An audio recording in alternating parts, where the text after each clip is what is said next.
How can you say that this is really a true democracy when the people's votes were just bought? Oh. How can you say that? That this is really the will of the people? If their votes are just bought. And they're easy to buy because there are a lot of more poor people than middle class people. We should have a strong middle class. Look at the other democracies. Of course, America is the one. But I would rather go for the Scandinavian countries where their economy is better.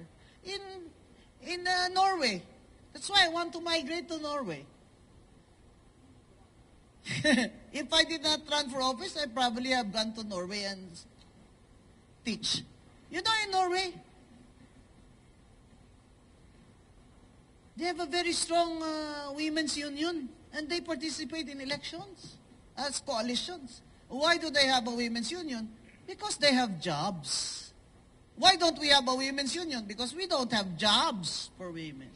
We don't have jobs because there's no new capital. There's no new foreign investment. Who wants to invest in the Philippines when the inflation rate is high, corruption is very, very high? Kaya on my agenda list, anti-corruption is really very high. How can you say that we are at mga Pilipino daw, kalahati daw sa atin happy? Ha? Kasi ganyan talaga tayo eh. Yung mga Pinoy talaga, di ba? Kahit saging na lang kinakain, happy. Mga Bisaya, kami nga eh.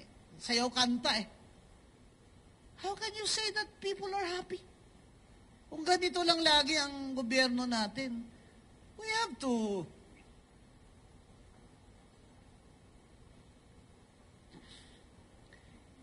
improve the standard of living ng tao. Hindi pwede yung hindi na ito